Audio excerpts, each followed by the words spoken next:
This is the very beginning of the text.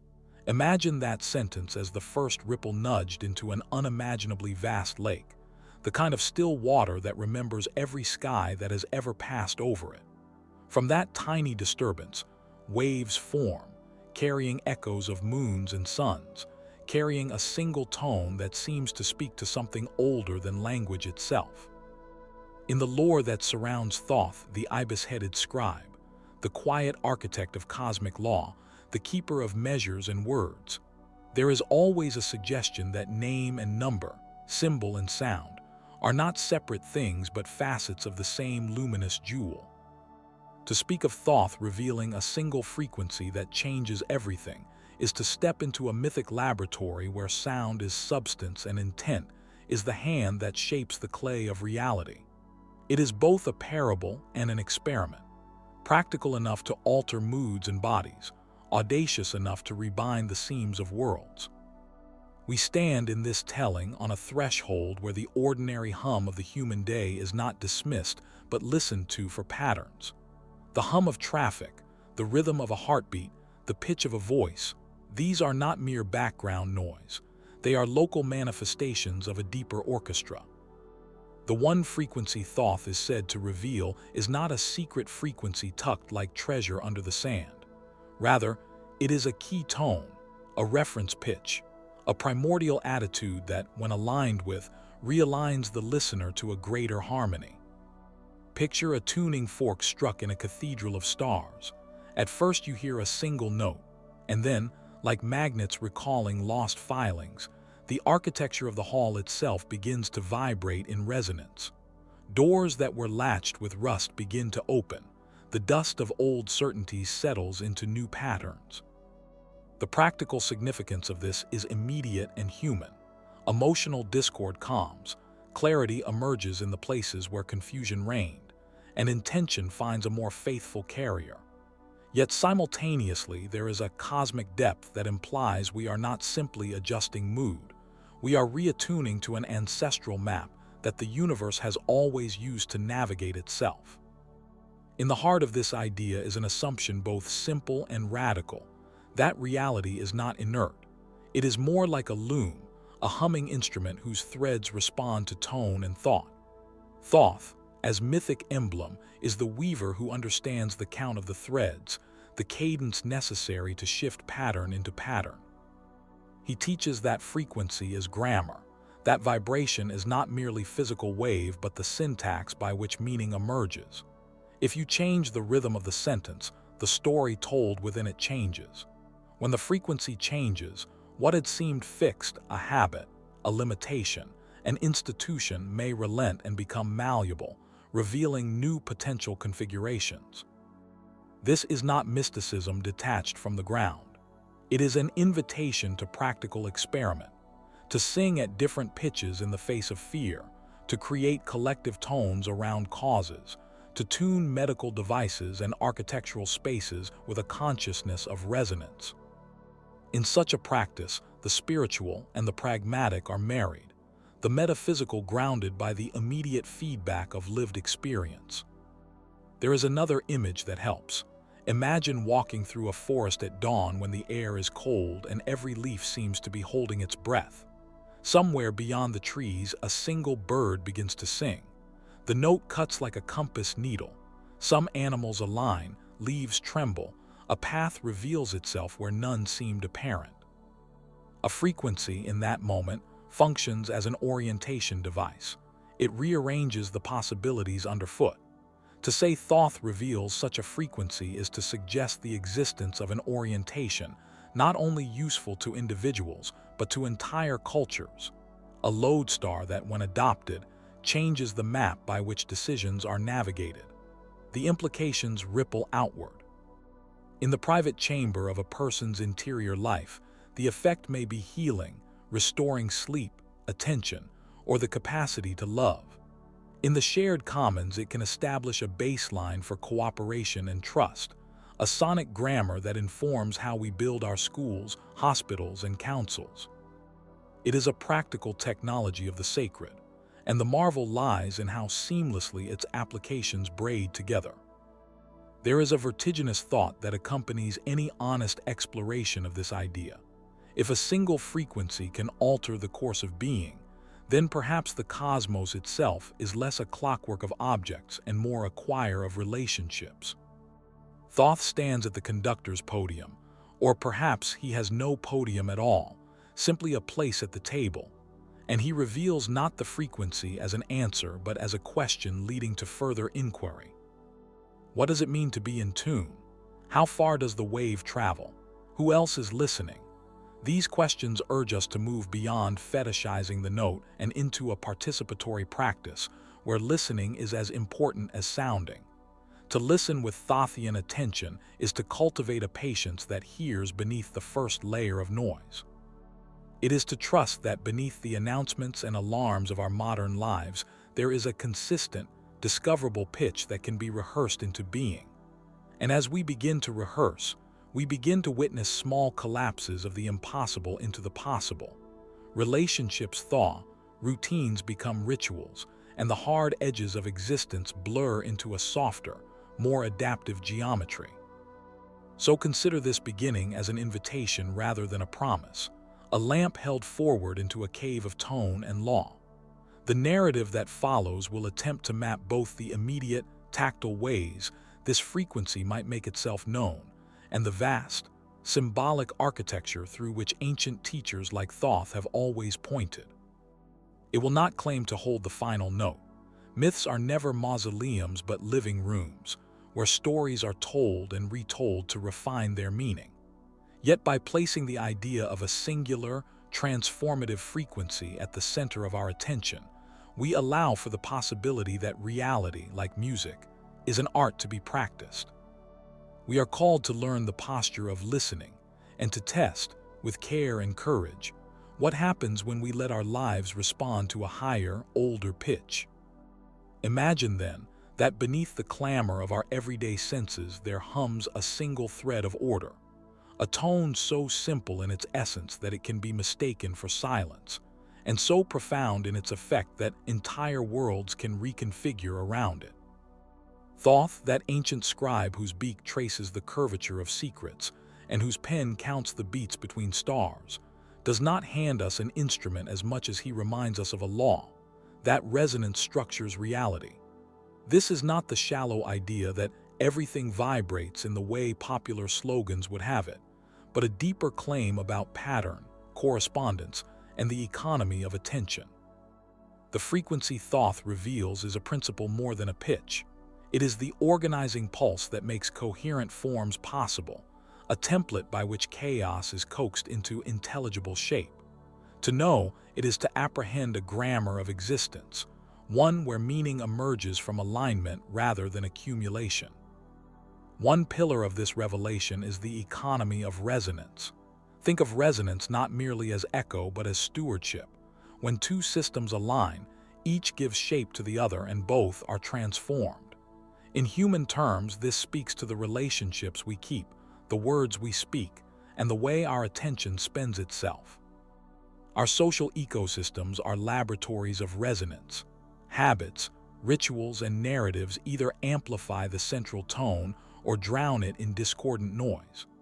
Thoth teaches us that the work is not to force conformity, but to become a conduit of coherence, to practice such fidelity to a frequency that others unconsciously attune.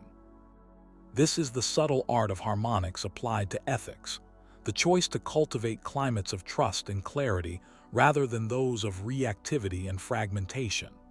Understood this way, the one frequency becomes a moral axis, a gravitation toward integrity that reorganizes relationships, institutions, and the interior landscape. Another pillar is the economy of discernment. The world presents endless surfaces and spectacles, images, headlines, the brisk choreography of commerce that dress themselves in urgency. These are illusions in a twofold sense. They distract and they flatter, promising completion through more attention rather than through truer alignment. Thoth, seated in the liminal space between night and script, teaches us to look for the invariant beneath the alterable, Discernment is the capacity to see which offerings of the world are mere reflections and which are signposts. This involves a certain austerity of attention, an almost surgical withdrawal from the habitual stream, so that one can perceive cadence and contour. Discernment is not cynicism, it is a fidelity to pattern. In practice, it requires that we learn to feel for coherence. Does this arrangement amplify life or does it fracture? And to act accordingly. It is the bridge between metaphysical subtlety and practical choice. A third theme is the reciprocity of inner and outer tuning. Ancient teachers always insisted that the cosmos is a mirror. The Hermetic axiom, as above, so below, names what happens when resonance is achieved correctly. The frequency that changes everything is both internal and external. It is the measured breath that steadies a storm of thought, and it is the collective rhythm that births a new societal form. Thoth's gift is the recognition that one cannot transform the symphony of the world without first retuning one's instrument. This is not merely an inward retreat but an active recalibration. When a heart's cadence shifts toward coherence, it alters micro-decisions, which ripple outward, rearranging context. This is the alchemy by which private clarity becomes public transformation. Importantly, this view also warns against magical thinking. Inner tuning opens possibilities, but does not bypass the need for skillful means in the arena of action. The frequency reveals pathways, but walking still requires the feet of discipline and the hands of humility. A fourth pillar is the geometry of cycles. Thoth, the keeper of lunar calendars and measure, reminds us that time is not simply a linear march, but a layered weaving of rings and spirals. Frequency is inherently temporal. To tune is to recognize rhythm. There are seasons in consciousness, accelerations and decelerations, that respond to larger celestial and cultural cycles. Awareness of these cycles prevents the kind of hubris that assumes one note, once struck, can solve all tensions forever. Rather, the work is cyclical: return, rest, restrike. This pattern invites a practice of ritual attunement, small regular acts that keep the instrument in tune and allow for recalibration when the world demands it. In this sense, the frequency is less a static key than a living practice, a pulse that must be renewed, reevaluated, and sometimes surrendered to forces beyond our immediate grasp. The fifth guiding idea concerns the role of symbol and story. Thoth writes with symbols because symbols serve as resonant nodes, concentrated packets of meaning that can be transmitted, decoded, and embodied across generations. A single glyph can carry an entire harmonic context, enough to shift mindsets and reorder social imaginaries. The one frequency is therefore transmitted not only through sound but through symbols, myth, law, and architecture. A pyramid is not merely stone, it is a tuning device for attention. The proverb, the parable, the sketched line in a ritual space are all frequencies embedded in form. This explains why so many esoteric traditions emphasize initiation and lineage. Living transmission is a way to preserve and amplify a resonance that cannot be fully captured on paper or in sound bites. Story is how the frequency becomes communal. Ritual is how it is embodied. Symbol is how it survives. Lastly, we must acknowledge an ethic of humility woven through these pillars. To claim access to a frequency that changes everything without humility is to invite distortion. Thoth's posture is not triumphal, it is contemplative and juridical. He weighs names and counts measures, but he does so with a patience born of long observation. The recognition that one frequency may underlie many phenomena carries with it the responsibility not to impose but to invite. Those who practice tune-making must become beacons rather than bulldozers, offering clarity to those ready to receive it while respecting the autonomy of those who are not. This is the paradoxical power of the tone. It is at once simple and capacious, quiet and catalytic. It does not demand belief, it requires an ear. Taken together, these pillars form a map.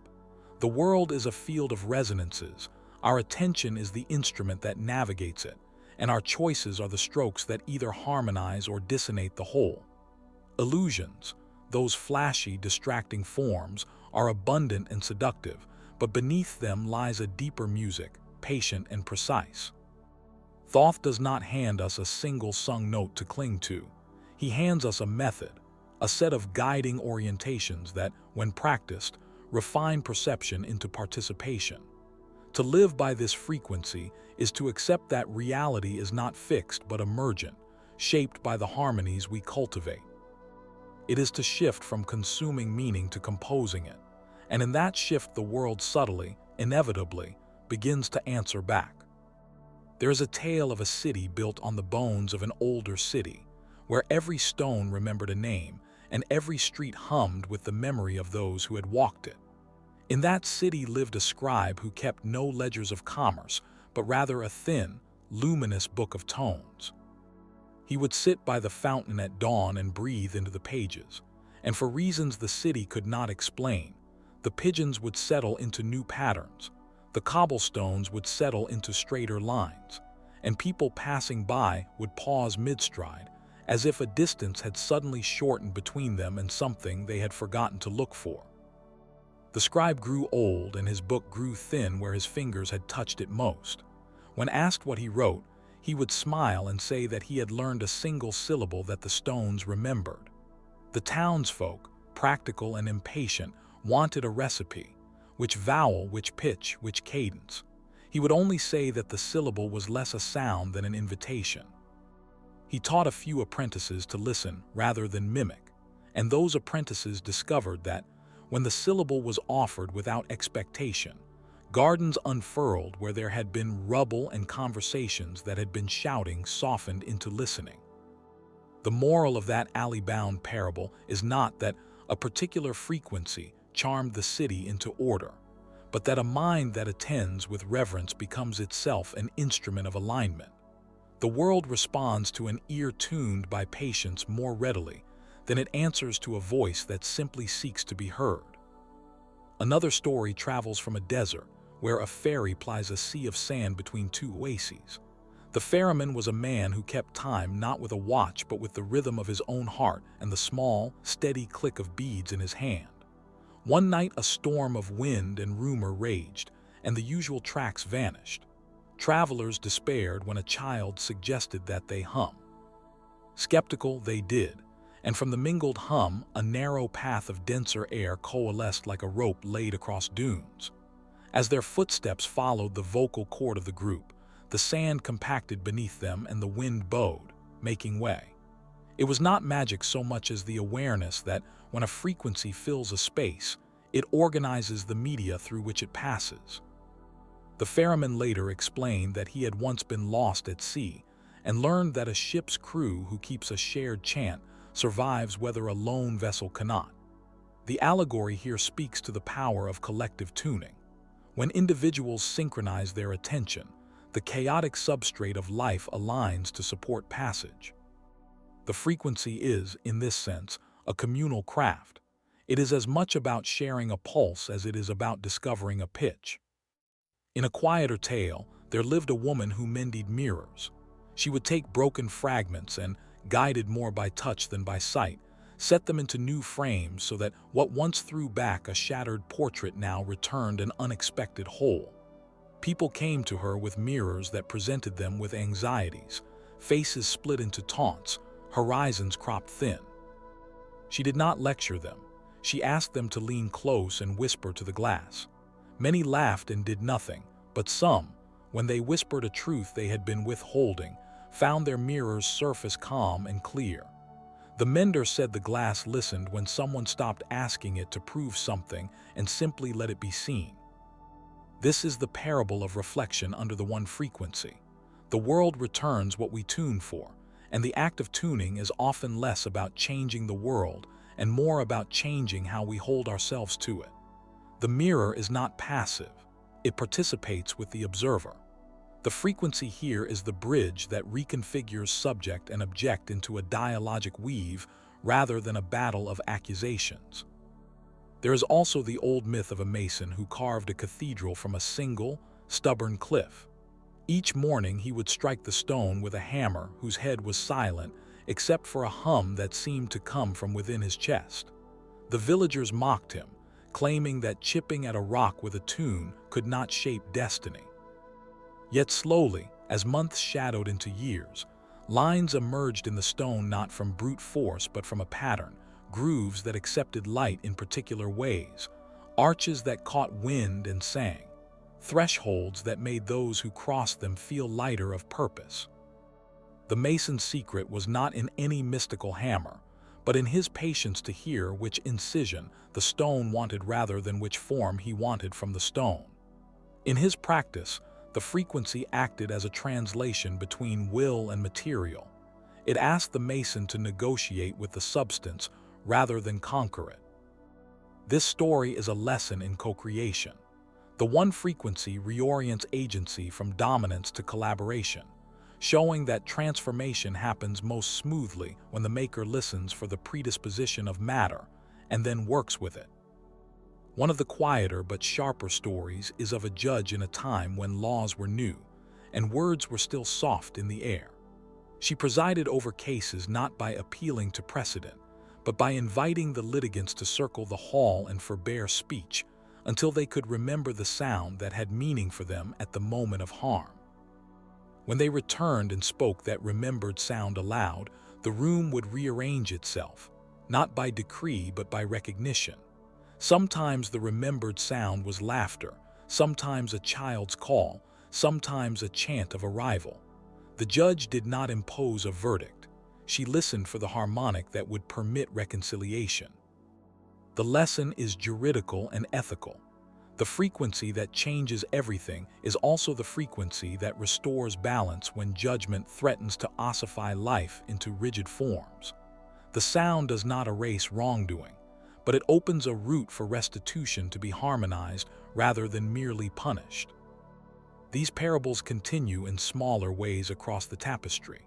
A gardener who learns that certain seeds sprout to the memory of a song, a scholar who deciphers a script only when he hums its cadence aloud, a child who teaches an elder the name of a star, and in doing so realigns the elder's compass. Each tale carries the same undercurrent. The frequency is not an external key one applies like a formula.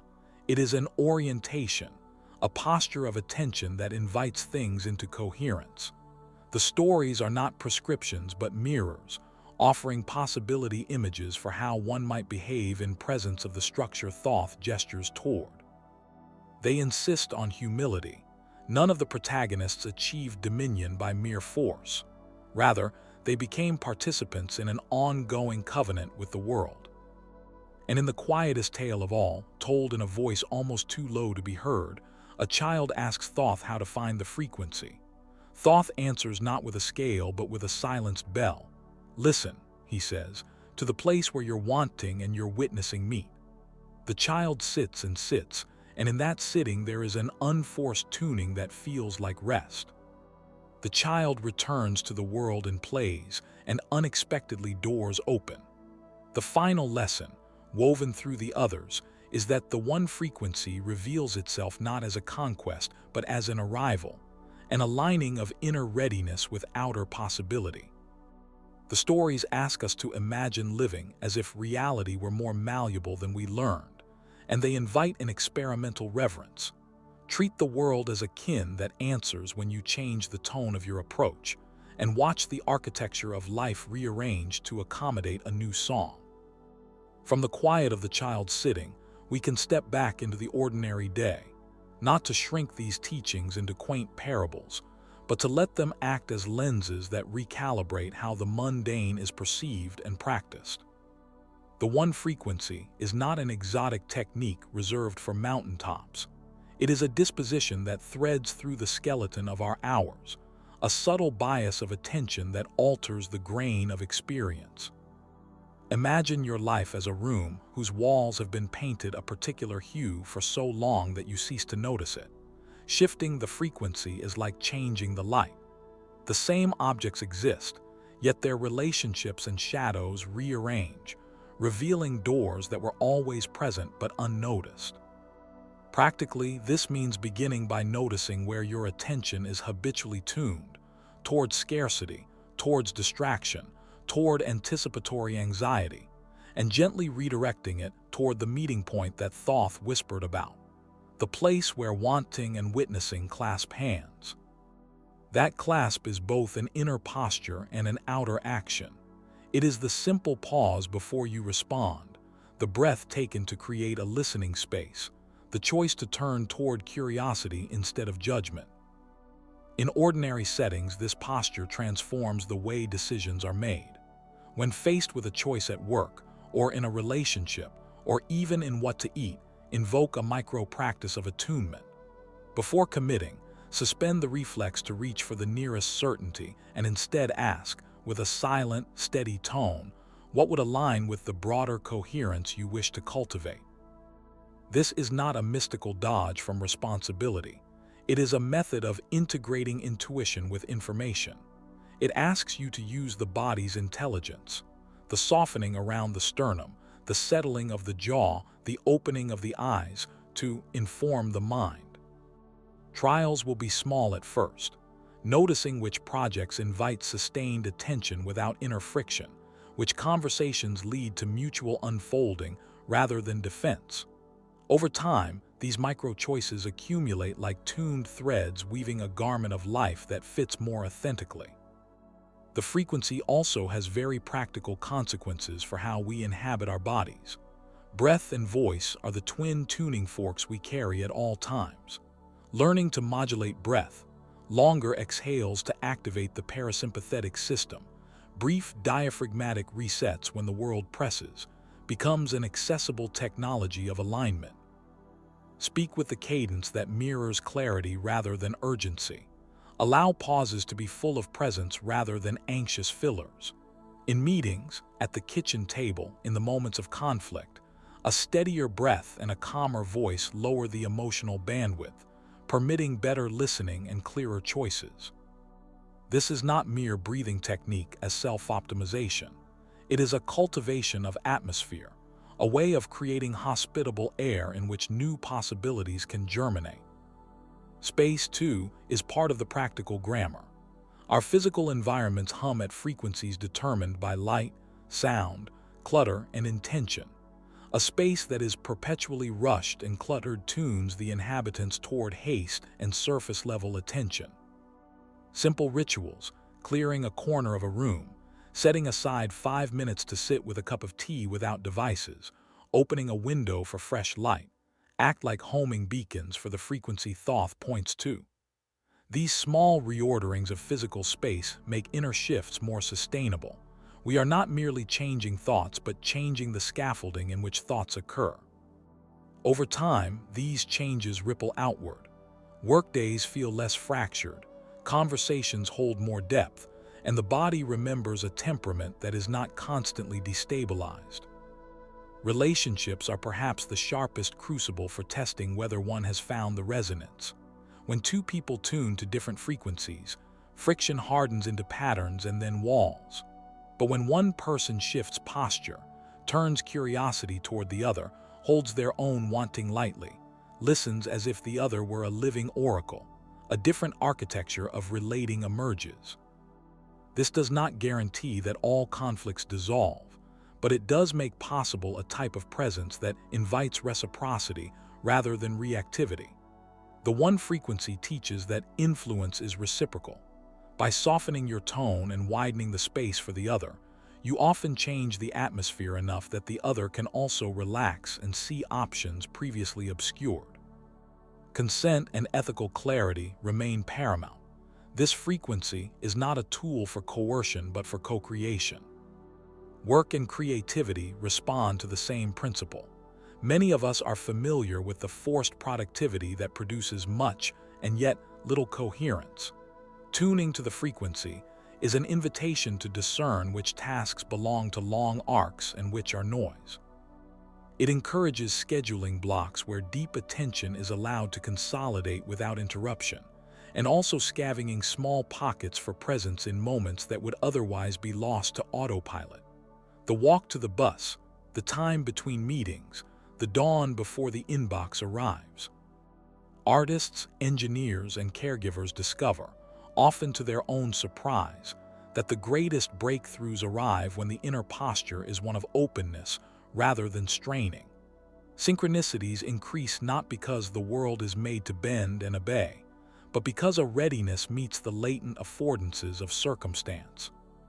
Technology, which often fragments attention and compresses rhythm into urgent pulses, can be reclaimed in service to the frequency if treated with intention rather than reflex. Notifications might be filtered into windows of interaction, screens become tools rather than masters, and social media becomes a mirror used deliberately rather than a hall of echoes. The ethic is simple. Do not let the medium define the mode. Choose devices and applications that expand the field of coherent action rather than stealing it. Treat technology as a collaborator that reflects back the frequency you hold. When you are steady and discerning, the tools you use will more often enable than erode.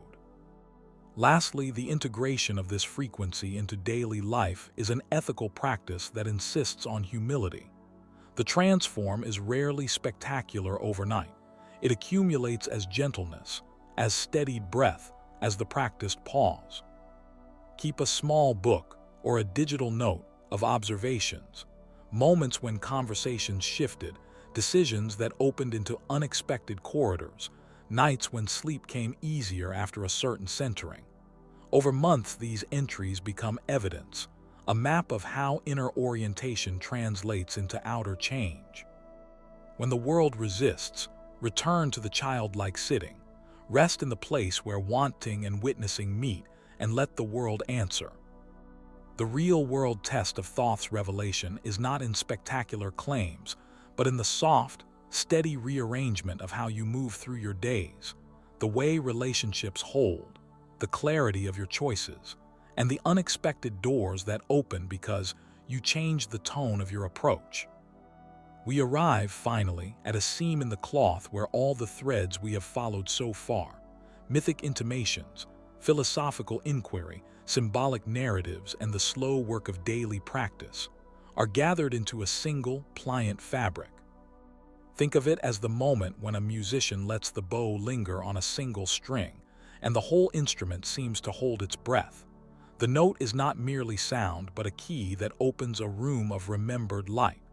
This is the shape of Thoth's gift refracted back into your life, an invitation to tune, not to believe. The one frequency is less a doctrine than an experiment, less a secret handed down by priests, and more a conscious posture you can embody and test in the marketplace of living. It asks for curiosity tempered by discrimination, and for devotion practiced as skill rather than surrender. All prior explorations have been leading toward this practical tenderness. In the first breath, we named the whisper that called us, the archetypal scribe who remembers the architecture of being, and the original law that sound and form are conjoined. Then we walked through the core concepts, translating ancient numerologies and metaphysical claims into a language of vibration, coherence, and alignment. We wandered the symbolic paths where ibis beaks and moonlit tablets hold riddle lakes, learning that symbols are not ornaments but lenses. We moved into the field of integration, where the abstract becomes habit and the habit becomes character, discovering the small disciplines that allow the frequency to thread our choices. Now, as we close the circle, the message is not to recite or to hang words on shrine walls, but to live in a way that makes the frequency palpable to those who share your table and your mirror. Imagine once again a river that has been carved for eons through stone. The river does not complain. It seeks the path of least resistance, and in doing so reveals rock faces, eddies, and the hidden seams of the earth. The one frequency resembles a current in that river, subtle, persistent, shaping what it touches. To engage with it is to learn how to move as water does, not by force, but by attentive yielding that nevertheless keeps its directional integrity. There will be moments when your current meets a dam, structures of habit, fear, or inherited story that seek to reroute your flow. The practice recommended here is not a battering of the dam, but the wise study of its architecture until a seam appears. In time, water and time conspire, and where there was obstruction, there becomes new channel. This is the gentle revolution Thoth whispers into the ear of any practitioner willing to do the patient work. Ethically, the one frequency reframes success and power. If sound and intention co-create reality, then every alignment becomes an ethical claim. To hold a frequency that fosters clarity, compassion, and coherence is to participate in a subtle stewardship of reality. You are not merely advancing personal desire but shifting the tonal field around your neighbors, your city, and perhaps through resonance, distant stranger lives whose waves cross yours. This is not an occasion for spiritual vanity but for humility, a recognition that what you cultivate within becomes a seedbed for what arises without. Use this with tenderness. Let the measure of your use be whether it relieves suffering and increases lucidity, rather than whether it commands admiration. Practicality remains the bedrock beneath the luminous language. Continue to keep the simple instruments, breath as metronome, presence as lens, attention as lamp. Return to the childlike sitting we have described, an unassuming posture of witnessing and wanting paused in the same moment, and practice it as if your life depends upon the refinement of this faculty, because in a very real sense it does. Notice how ritual need not be ornate. A cup of tea held with full attention, a single door opened without haste, a phone checked with deliberate timing rather than reflex, are all small ceremonies of frequency. Over months these accumulate, and the accumulation is the transformation. Do not seek fireworks, seek steadiness. Let your notes become a scale rather than one spectacular chord. There will be tests. The old world resists new tunings, as a town band resists the timbre of a single violin that suggests a different song. You may be met with skepticism, with old friends who cannot hear the new harmonics you are trying to sustain, and with internal relapse into familiar dissonances. These are the whether temporary and instructive. When you stumble, return to the practice. Do not let a single lapse become the verdict on your capacity to hold another tone. Remember that Thoth's archetype is not miracle worker but scribe and teacher. The promise he extends is that of literacy in the language of reality, not a shortcut past the slow grammar lessons of everyday courage. Ultimately, this frequency points us toward a reconnection with a hidden grammar that underlies the apparent chaos of things. The stars, the syllables, the seasons, each a manifestation of this ordered music, are invitations to align. Your life becomes a study of modulation. Where previously choice felt like a series of isolated switches, you now see it as a sliding scale of resonance. Each decision shades the tone. Each relationship becomes a harmonic experiment. The work is to learn to listen not only to the loud argument of fear or desire, but to the fine undertone that tells you whether a path will harmonize or clash.